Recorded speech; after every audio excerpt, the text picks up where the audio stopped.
सुप्रभातम बेटा। चलिए बेटा देखो, हम जो हैं संस्कृत व्याकरण में हम ज़्यादा काम कर चुके हैं। अब हम एक सप्ताह के लिए हम संस्कृत रुचिरा में काम करेंगे, जिसमें हमारा तृतीय पाठ है डिजी भारतम। यह पाठ है हमारा तृतीय पाठ है डिजी भारतम अर्थात डिजिटल इंडिया। ठीक है, तो डिजिटल इंडिया आप समझते हैं कि पहले कैसे थी और अब कैसी है, इसके बारे में इस पाठ में जो है यानी प्राचीन काल को और वर्तमान काल को जो है तुलना की गई है कि कैसे जो है इसमें पहले क्या होता था, किस प्रकार से पत्र आदि का प्रयोग होता था, फोन या ये सब, और आज किस प्रकार से शुरू होता है।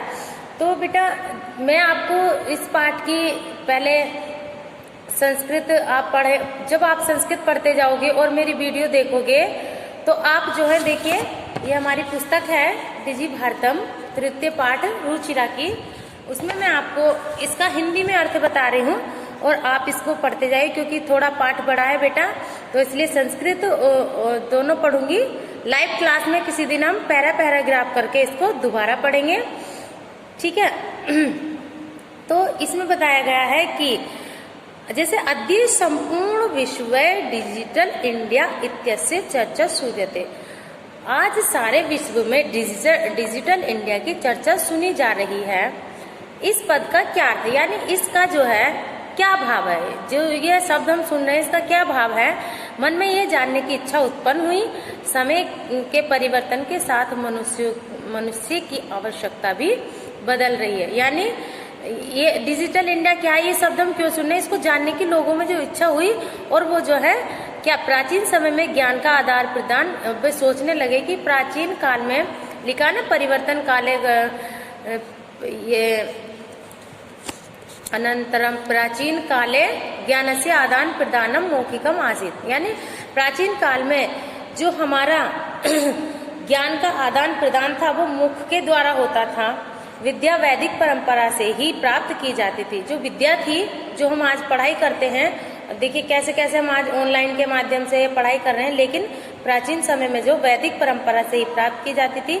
बाद में वैदिकों के बाद उसके बाद आए दो चीज आई बेटा, तालपत्र और भोजपत्र पर लिखना आरंभ हुआ।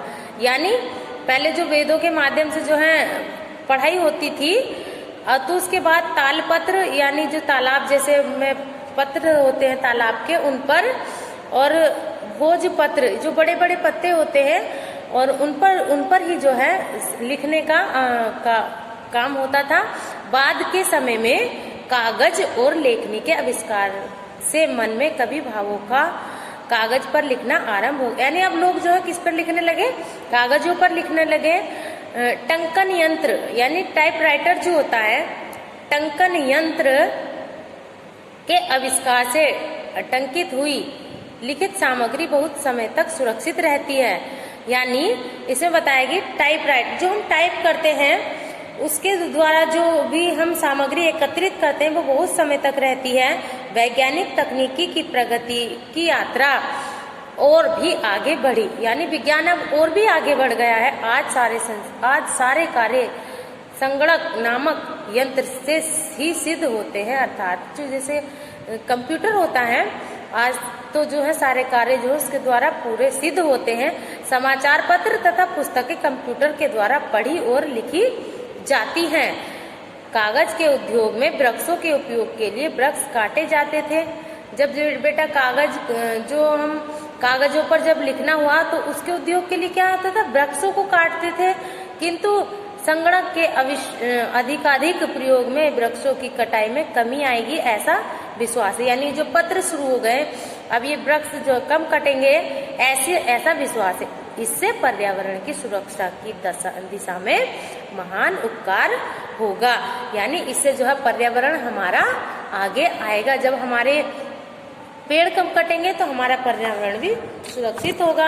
आगे दूसरा पैराग्राफ है बेटा, अधुना आपने वस्तु क्रेतार्थम रूपकाणाम अनिवार्यता नास्ति, आज बाजार में वस्तुओं को खरीदने के लिए रुपयों की आवश्यकता नहीं है। कैसे, डेबिट कार्ड, यानी जब हम बाजार में जाते हैं तो तो हमें जरूरी नहीं कि हमारे पर्स में जो है पैसे ही हों, उसके अलावा क्या क्या हो सकता है, डेबिट कार्ड, क्रेडिट कार्ड आदि ने सब जगह रुपयों का स्थान ले लिया है। यानी पैसे हो या ना हो, हमारे पास एटीएम कार्ड, डेबिट कार्ड ये सब होना चाहिए। बैंक के सारे कार्य भी कंप्यूटर से ही हो रहे हैं। आगे देखो, विभिन्न प्रकार के अनुप्रयोग मुद्राहीन विनिमय के लिए आवश्यक हैं। कहीं पर कुत्रापि यात्रा करने भवेत, कहीं पर यात्रा करना भी, कहीं भी यात्रा करनी हो, रेल टिकट या हवाई जहाज की टिकट की आज आवश्यकता नहीं है। क्यों? क्योंकि सारे पत्र हमारे मोबाइल फोन के ईमेल स्थान पर सुरक्षित रहते हैं। इसमें बता रहे हैं कि बेटा कि कहीं भी यात्रा करनी हो, चाहे रेल की हो या हवाई जहाज की हो, हवाई जहाज की टिकट की आज आवश्यकता नहीं है। जो टिकट होता है उसकी आवश्यकता नहीं, क्योंकि सारे स्थान हमारे जो है मैसेज आ जाता है हमारे फोन में, और ये सारे स्थान हमारे जो है फोन ने ले लिया है, जिन्हें दिखाकर हम सरलता से यात्रा का आनंद ले सकते हैं। चिकित्सालय अपी और अस्पतालों में उपचार के लिए आज रुपयों की आवश्यकता नहीं है। सब जगह पर कार्ड के माध्यम से या ई बैंक के माध्यम से फीस दी जा सकती है। शुल्कम ददातुम शक्यते, दी जा सकती है। आगे देखो बेटा, तद्दिनम नाति दूरम यदा वयम हस्ते एकमात्रम चल दूरभाष भाषयंत्र मादाय सर्वाणि कार्याणि साधितम समार्था भविष्यामः। अर्थात वह दिन दूर नहीं, कौन सा लिखा, तद्दिनम दूर नाति दूरम, वह दिन दूर नहीं जब हम हाथ में हंसते यानी हाथ में केवल मोबाइल फोन लेकर सब कार्य में समर्थ होंगे। अब जो ये डिजिटल इंडिया की जो बात हो रही है वो बता रहे कि अब वो दिन दूर नहीं है जब हमारे सारे काम मोबाइल के द्वारा ही पूरे हो जाएंगे। जेब में रुपयों की तो आवश्यकता ही नहीं होगी, पासबुक चेकबुक की तो आवश्यकता ही नहीं होगी। पठनार्थम पुस्तकानाम समाचार पत्राणाम अनिवार्यता समाप्त प्राय भविष्यति, और पढ़ने के लिए पुस्तकों की समाचार पत्रों की आवश्यकता लगभग समाप्त हो जाएगी। लिखने के लिए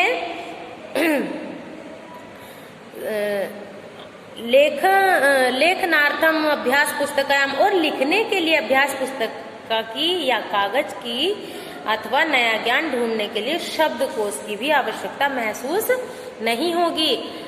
यह सब एक ही यंत्र से किया जा सकता है। सब्जियां, ये लिखा है ना बेटा, शाकादि क्रियार्थम फल क्रियार्थम विश्राम गृहेषु, यानी सब्जियां या फल खरीदने के लिए विश्राम गृहों में कमरा सुनिश्चित करने के लिए, अस्पतालों में, विद्यालयों में, महाविद्यालयों में भी फीस देने के लिए, और अधिक क्या कहा जाए, दान देने के लिए भी मोबाइल फोन ही पर्याप्त है।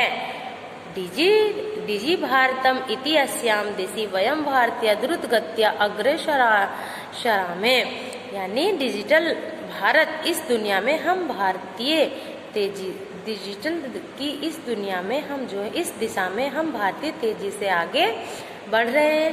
बेटा हमारी पुस्तक में इस पाठ को क्यों रखा गया है, कैसे रखा, इस चीज के बारे में आप बहुत कुछ समझ गए होंगे कि जो हमारा जो पाठ लिखा हुआ है डिजिटल इंडिया वाला, तो यानी आप ये समझिए कि आने वाला जो समय है वो सारे काम जो है हमारा एक ही यंत्र कर देगा। वो कौन है? फोन में हमारे सारे मैसेजेस होते हैं ईमेल के द्वारा, या कोई भी हमने काम किया उसका मैसेज आ जाता है, कोई बिल जमा किया या हमें किसी का टिकट बुक कराना है, अस्पताल में एटीएम कार्ड पेटीएम से ये सब कर सकते हैं। तो ये सुविधाएं हमारे जो फ़ोन में आ गई हैं, इसी ने जो है भारत को डिजिटल बना दिया है। तो इसके लिए जो है हम भारतीय भी इसकी दिशा में बहुत अग्रसर हो रहे हैं। तो ये पाठ देखिए बेटा हमारा कितना अच्छा है। तो जब आप मेरे वीडियो देखोगे और आप इन शब्दों को जैसे जैसे मैं बोलती जा रही हूँ आप उन शब्दों को मैच करते जाएंगे तो आपको उसका अर्थ समझ में आ जाएगा। मैंने भी पहले पाठ पढ़ा है, उसको समझा है। आगे देखो, जैसे प्रश्न है एक पदेन उत्तर है, वस्त्र पुटके केशाम आवश्यकता न भविष्यति। वस्त्र पुटके यानी हमें वस्त्र खरीदने के लिए किसकी आवश्यकता नहीं होगी? रुपयों की। पठनार्थम पुस्तकालय समाचार पत्रम कीदृशी भविष्यति, कैसी हो जाएगी उसकी अनिवार्यता? समाप्त हो जाएगी। और पूर्ण पदेन है, जो हमारे प्रश्न उत्तर हैं, इसको आप एक पदेन में लिखेगा कि कुत्र डिजिटल इंडिया इत्यस्य चर्चा भविष्यति, यानी कहाँ पर इसकी चर्चा है? संपूर्ण विश्व में। केन से है मानवस्य आवश्यकता वर्तते, ये मानव की आवश्यकता कैसी है? काल परिवर्तन से हुई है। आपने वस्तु नाम क्रिया समय केशाम अनिवार्यता न भविष्यति, कि बाजार से वस्तु खरीदने के लिए हमें किसकी आवश्यकता नहीं होगी? रुपयों की। कस्मिन उद्योगे वृक्षा उपयुज्यन्ते, कागज के उद्योग से जो है हमें जो है कर्गोद्योग, यानी कागज के लिए जो उद्योग हमें इसमें बताया था उसके लिए होगा। अद्य सर्वाणी कार्याणि केन साधितानि भवन्ति, आजकल जो है आज सभी कार्य किसके द्वारा साधित होंगे? चल भाष यंत्रेण। और ऐसी हमारे जो बेटा ये पूरी अभ्यास है, मैं इसको आपको कॉपी में भेजूंगी। और पूरी अभ्यास को कॉपी में क्या करो बेटा, आप पूरी अभ्यास नहीं करते हो, ठीक है? अच्छा ठीक है बेटा। और अगला पाठ जो हम पढ़ेंगे वो होगा हमारा सदैव पूर्त निदेही चरणम का पाठ मैंने आपको पढ़ा दिया है। उससे अगला पाठ है हमारा कंटकेन, कंटक, कांटे से ही कांटा दूर हो जाता है। कांटे से ही कांटा दूर हो जाता है, ये मैं आपको पाठ पढ़ाऊंगी। बहुत अच्छा पाठ है ये भी। तो आप जो है इस बात को अपने कार्य करते रहिए।